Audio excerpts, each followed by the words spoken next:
আমরা ছাত্রদল নাকি পিজিআরকে গালি দিয়েছি, এটা সম্পূর্ণ মিথ্যা, ভিত্তিহীন আর বানোয়াট, যেটার সাথে আমাদের কোনো সম্পর্কই নেই। আমাদের ছাত্রদলের মধ্যমণি হলো আমাদের প্রধানমন্ত্রী।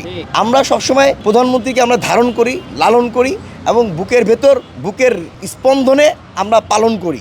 আমরা সবসময় ভ্যানগার্ড হিসেবে ছাত্রদল প্রধানমন্ত্রীর পাশে থাকার চেষ্টা করি এবং অতীতেও থেকেছি। মাননীয় প্রধানমন্ত্রী আপসীর নেত্রী দেশনেত্রী বেগম খালেদা জিয়ার ভ্যানগার্ড হিসেবে আমরা হাজিরার সময় হেমিলনের বাসিয়ালার মতো আমরা দৌড়ে দৌড়ে দেশনেত্রী বেগম খালেদা জিয়ার সাথে আমরা ছিলাম। তারই ধারাবাহিকতায় দেখুন, স্বৈরাচারী শেখ হাসিনা কিন্তু আমাদের এই শহীদ রাষ্ট্রপতি জিয়াউর রহমানের মাজারে আসতে দিত না, আমাদেরকে মাজারে ফুল দিতে দিত না। তা আমরা খুব গর্ববোধ করি যে দেশের প্রথম জনগণের প্রধানমন্ত্রী শহীদ রাষ্ট্রপতি জিয়াউর রহমানের মাজারে এই প্রথম ফুল দিতে এসেছে।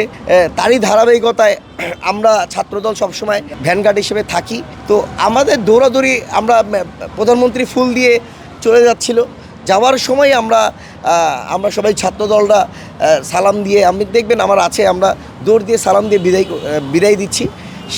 সেই মধ্যে পিজিআরের সাথে একটু ধাক্কা দিয়ে মানে আমরা পড়ে গিয়েছিলাম, আমি আঘাত পেয়েছি। তা আমি আবার সেক্ষেত্রে আবার দৌড় দিয়ে যে বলছি, ভাই আমরা ছাত্রদল করি, আমার মাথায় 18টা সেলাই, আমরা তো মারা যেতে পারি, আমাদেরকে একটু যদি সুযোগ করে দেন দাঁড়ানোর জন্য, তাহলে আমাদেরটা সেই জন্য সুবিধা হবে। এবং তারই ধারাবাহিকতা তারা বলেছে আচ্ছা ভাই ঠিক আছে। এতটুকুই, মানে এখানে কোনো গালাগালি হয়নি, আমাদের কোনো গালাগালি আসে নাই সেখানে। কে বা কারা ভিডিওর মধ্যে একটা ব্যাকসাইড দিয়ে একটা বাজে মন্তব্য করেছে, সেখানের সাথে আমাদের ছাত্রদলের কোনো সম্পৃক্ত নাই। আমি চ্যালেঞ্জ করছি, আমি চ্যালেঞ্জ ছুড়ে দিচ্ছি, যদি কেউ দেখাতে পারে যেটার জন্য যে বলেছে যে ছাত্রদল পিজিআরকে গালি দেওয়ার কারণে সে অব্যাহতি পেয়েছে, তাই আমি চ্যালেঞ্জ ছুড়ে দিয়েছি যে আমার কোনো গালির সাথে আমরা সবসময় প্রশাসনকে সহযোগিতা করে যাব, সম্মান করব, শ্রদ্ধা করব। আমাদের মতো একজন ছাত্রদলের কর্মীদেরকে নিয়ে যারা বিভিন্ন ধরনের প্রোপাগান্ডা ছড়ায়, তাদের বিরুদ্ধে আপনারা সোচ্চারভাবে সেখানে ভূমিকা রাখবেন।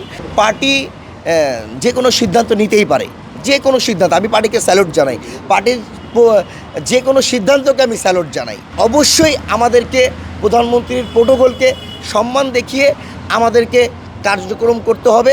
আমাদের ছাত্রদলের মধ্যমণি হলো আমাদের প্রধানমন্ত্রী দেশনায়ক তারেক রহমান, তার নিরাপত্তা হলো সবার আগে, এটা আমরা সবসময় খেয়াল রাখবো এবং সর্বদিকে আমরা অগ্রদিকে ভূমিকা পালন করব।